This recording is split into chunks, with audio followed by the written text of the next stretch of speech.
కార్తీక పురాణం పరమ పావనమైన కార్తీక మాసంలో కార్తీక పురాణం 19వ అధ్యాయంలో శ్రీమన్నారాయణుడు నైమిసారణ్యంలో మహర్షులను ఏ విధంగా అనుగ్రహించాడో ఈ కథనంలో తెలుసుకుందాం.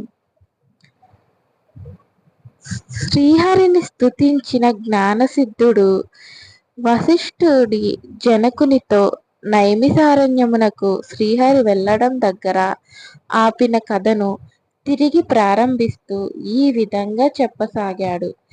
నైమిసారణ్యమున ఉన్న మహామునులందరూ శ్రీహరిని అనేక రకములుగా స్తోత్రం చేసిన తరువాత ఆ మునులలో జ్ఞానసిద్ధుడను ఒక మహాయోగి, ఓ దీనబాంధవ మాధవ, నీకివే మా నమస్కారములు. సకల ప్రాణకోటికి ఆధారభూతుడవైన నీకు స్వాగతం. నీ దర్శన భాగ్యము వలన మేమందరం తరించాము. మా ఆశ్రమములు నీ పాద స్పర్శతో పవిత్రములైనవి. ఓ శ్రీహరి, మేము ఈ సంసార బంధముల నుండి బయటపడలేక కొట్టుకుంటున్నాము. మమ్మల్ని ఉద్ధరింపుము. మానవుడు ఎన్ని పురాణాలు చదివినా, ఎన్ని శాస్త్రములు చదివినా నీ దివ్య దర్శనం దొరకదు. నీ భక్తులకు మాత్రమే నీ దర్శన భాగ్యం కలుగుతుంది. ఓ ఉపేంద్ర, ఋషికేశ, మమ్మల్ని కాపాడు అని మైమరచి స్తోత్రం చేశాడు. జ్ఞానసిద్ధుని అనుగ్రహించిన శ్రీహరి అంతట ఆ శ్రీహరి చిరునవ్వు నవ్వి, ఓ జ్ఞానసిద్ధ, నీ స్తోత్రమునకు నేనెంతో సంతసించాను. నీకు ఇష్టమైచ్చిన వరము కోరుకొమ్మని చెప్పెను. అప్పుడు జ్ఞానసిద్ధుడు, ఓ నారాయణ, నేను ఈ సంసార సాగరం నుంచి విముక్తుడిని కాలేకపోతున్నాను. కావున ఎల్లప్పుడూ నా ధ్యానము నీ పాద పద్మములకు ఉండునట్లుగా నన్ను అనుగ్రహింపుము అని వేడుకొనగా, అప్పుడు శ్రీమన్నారాయణుడు ఎంతో కరుణతో, ఓ జ్ఞానసిద్ధుడా, నీ కోరిక ప్రకారమే నీకు వరము ఇస్తున్నాను. అంతేకాక నీ పైన దయతో నీకు మరొక వరమును కూడా ఇస్తున్నాను.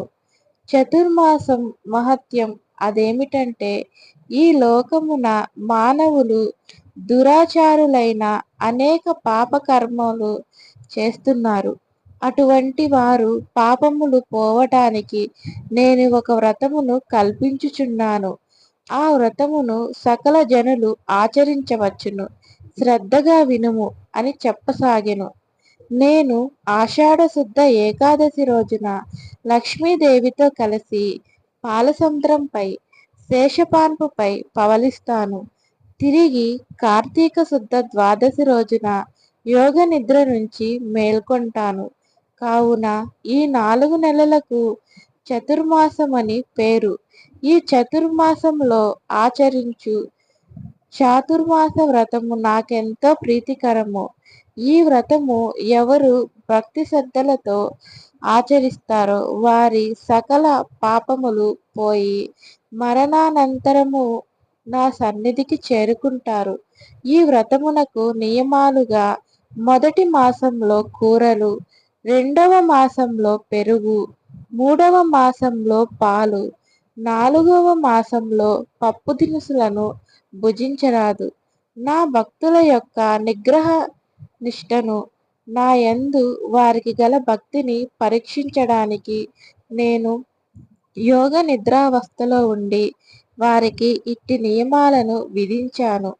ఇలా భక్తి శ్రద్ధలతో నా వ్రతమును ఆచరించిన వారు జలవ్యాధుల భయము నుండి విముక్తులవుదురు అని చెప్పి శ్రీమన్నారాయణుడు శ్రీ మహాలక్ష్మితో కలిసి పాలసముద్రమునకేగి శేషపాన్పుపై పవలించాడు. వశిష్ఠుడు జనక మహారాజుతో, ఓ రాజా, ఈ విధంగా శ్రీహరి జ్ఞానసిద్ధి మొదలగు మునులకు చతుర్మాస వ్రత మహత్యమును గురించి ఉపదేశించెను. ఈ వృత్తాంతము అంగీరసుడు ధనలోభునకు చెప్పాడు. నేను నీకు వివరించాను. కావున ఈ వ్రతమును వయోలింగ భేదాలు లేకుండా ఎవరైనా ఆచరించవచ్చును. అప్పటి నుండి శ్రీమన్నారాయణుని ఉపదేశం ప్రకారం మునులందరూ చతుర్మాస వ్రతమును ఆచరించి ధన్యులై వైకుంఠమునకు చేరారు అని చెబుతూ వశిష్ఠుల వారు 19వ రోజు కథను ముగించాడు. ఈ వీడియో కనుక మీకు నచ్చినట్లయితే లైక్ చేయండి, సబ్స్క్రైబ్ చేసుకోండి.